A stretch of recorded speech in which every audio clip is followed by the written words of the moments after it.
एक बार की बात है, एक लड़का था। उसका नाम सबल था, जो नगर में रहता था। वह अपने जीवन से बहुत निराश था। उनकी निराशा का कारण यह था कि वह अब तक अपने जीवन में कुछ नहीं कर रहा था। उसके माता पिता उसे ताने मारते थे कि आपके सभी मित्र कुछ न कुछ कर रहे हैं, लेकिन आप अभी भी घर बैठे हैं। दोस्तों के बीच भी अक्सर उनका मजाक उड़ाया जाता था। वह कहीं जाता तो लोग उससे पूछते कि आप क्या कर रहे हैं। उसे यह बताने में भी शर्म आ रही थी। वह कुछ नहीं कर रहा था। धीरे धीरे उसने रिश्तेदारों से मिलना जुलना कम कर दिया और लोगों से मिलना भी बंद कर दिया। वह ज्यादातर समय घर पर ही रहता है। वह अकेला रोता है और भगवान को कोसता है और अपनी किस्मत को दोष देता है। अब उसे अपना जीवन बोझ लगने लगा था। कभी कभी वह सोचता कि कब वह कुछ करने के योग्य बनेगा, और फिर वह सोचता कि जिंदा रहने से अच्छा मर जाना है। एक दिन वह अपने नगर की एक गली से गुजर रहा था। तभी उसने देखा कि एक उपदेशक दुख और परेशानियों पर उपदेश दे रहा है। वह भी उसी भीड़ में सबसे पीछे बैठ गया और गुरु के प्रवचन सुनने लगा। उपदेशक कह रहा था, दुख एक शिक्षक की तरह है जो हमें जीवन की सच्चाई दिखाता है और हमें जीने का सही तरीका सिखाता है। आप चाहें तो जिंदगी जीना भी सीख सकते हैं। गुरुजी उपदेश दे रहे थे कि तुम चाहो तो कुछ भी हासिल कर सकते हो, और अगर चाहो तो एक कोने में बैठकर रो सकते हो। इन सभी बातों को सबल ध्यान से सुन रहा था, लेकिन शिक्षक की यह बातें पसंद नहीं आई। उसने खड़े होकर कहा कि कुछ भी सिखाने से दुख दूर नहीं होता, इसमें केवल दर्द होता है। दुख की पीड़ा अनंत है। ऐसा लगता है कि इसके बाद कुछ होने वाला नहीं है। इससे कुछ भी फर्क नहीं पड़ता है। इसके सामने तो मौत भी छोटी लगती है। उपदेशक कह रहा था, दुख एक शिक्षक की तरह है जो हमें जीवन की सच्चाई दिखाता है और हमें जीने का सही तरीका सिखाता है। आप चाहें तो जिंदगी जीना भी सीख सकते हैं। गुरुजी उपदेश दे रहे थे कि तुम चाहो तो कुछ भी हासिल कर सकते हो, और अगर चाहो तो एक कोने में बैठकर रो सकते हो। इन सभी बातों को सबल ध्यान से सुन रहा था, लेकिन शिक्षक की यह बातें पसंद नहीं आई। उसने खड़े होकर कहा कि कुछ भी सिखाने से दुख दूर नहीं होता, इसमें केवल दर्द होता है।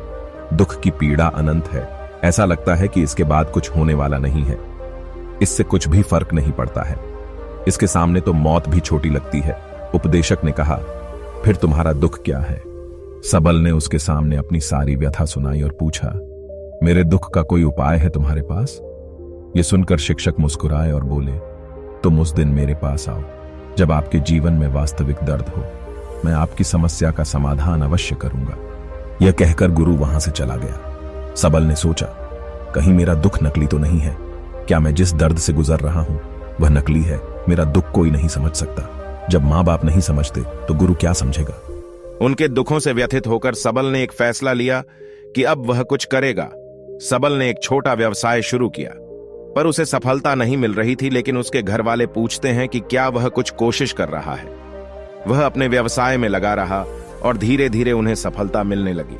फिर उसने गति पकड़ी और केवल 3 साल के अंदर ही वह एक बड़ा बिजनेसमैन बन गया। अब सबल के आसपास ऐसे कई लोग थे जो उसकी परवाह करता था, जो उससे प्यार करता था। अब उनके परिवार के सदस्य भी उसकी तारीफ करते नहीं थक रहे थे। दिन ब दिन उसके मित्रों की संख्या बढ़ती जा रही थी। अब वह अपनी जिंदगी से बहुत खुश था। उनके कुछ दोस्तों ने उन्हें सलाह दी कि जब आप एक बड़ा बिजनेसमैन बनकर बहुत खुश हैं, तो सोचिए आपको कितनी खुशी होगी अगर आप इस शहर और इस राज्य के सबसे बड़े बिजनेसमैन बन जाते हैं। कितने लोग आपसे जुड़ना चाहेंगे, आपकी कितनी बड़ी ख्याति होगी, और स्वयं राजा भी आपसे दोस्ती करना चाहेंगे और जरूरत पड़ने पर ही आपसे पैसे उधार लेंगे। दोस्तों की यह बात सबल के मन में घर कर गई।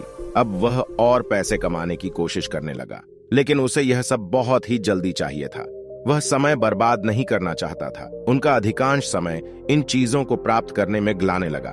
इसलिए वह ऐसे काम करने लगा जो सही नहीं था। उसने बड़ा उधार लेना शुरू कर दिया। उसके दोस्तों से पैसे की मात्रा और अधिक मुनाफा कमाने के लालच में वह अपने माल में मिलावट करने लगा। उसने अन्य व्यापारियों के खिलाफ भी साजिश रची और उन्हें डराया धमकाया। जैसा उसके दोस्त कहते थे वैसा ही करता था। वह इन तरीकों से ज्यादा पैसा कमा रहा था, पर अब उसके जीवन में पहले जैसा चैन न था।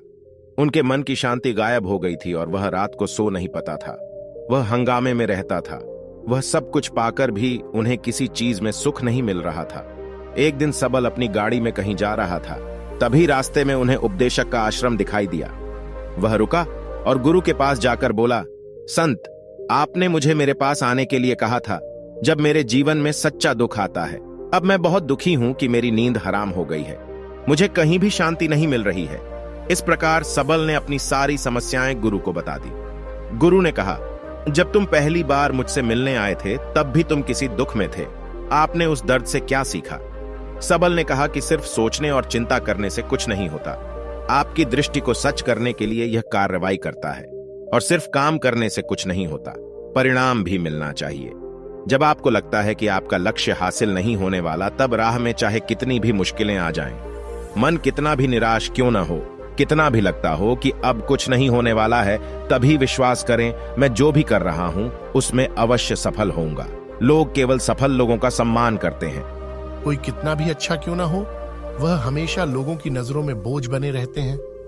ये सब सुनकर उपदेशक मुस्कुराया और बोला, जब आपके पास है तो ये वास्तविक दुख नहीं है।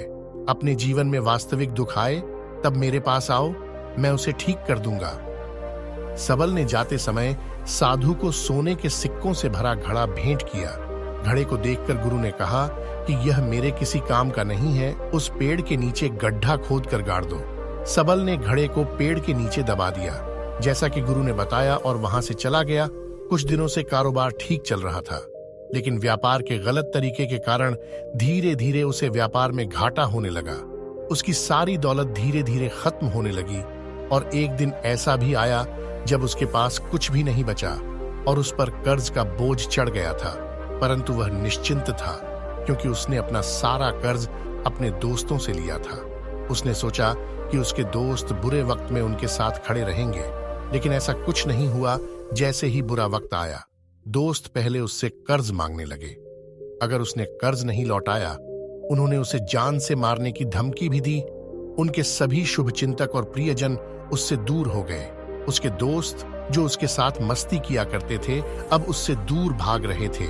उसका परिवार उसकी गलतियां और कमियां गिनने लगा। उनकी सारी संपत्ति नीलाम कर दी गई और उसके पास कुछ भी न बचा।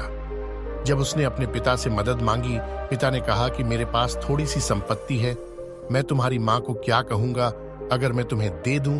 यह संपत्ति हमारा अंतिम उपाय है। सबल के मन में गहरा दुख छा गया। उसके आसपास कोई नहीं था जो उनके दुख को समझ सके, जो उसे संभाल सके। जनता के इस विश्वासघात के कारण वह अंदर से टूट चुका था। वह सोचने लगा कि अब जीने का क्या मतलब है, अब मौत ही मेरा सहारा है। वह आत्महत्या करने के लिए पहाड़ी पर जा रहा था। तब से उसे याद आया कि उस शिक्षक ने उससे कहा था, मेरे पास आओ जब तुम्हारे जीवन में वास्तविक दुख हो। सबल गुरु के पास गया और अपनी सारी व्यथा सुनाई। आंखों में आंसू लिए उसने कहा, हे गुरुजी, मेरे दुख का निवारण कीजिए। गुरु ने कहा, जब जीवन में असली दुख होता है तब मेरे पास आ जाना, मैं इसे जरूर ठीक करूंगा। तो मित्रों, इस वीडियो में बस इतना ही। अगले वीडियो में फिर मिलेंगे। तब तक के लिए नमो बुद्धाय।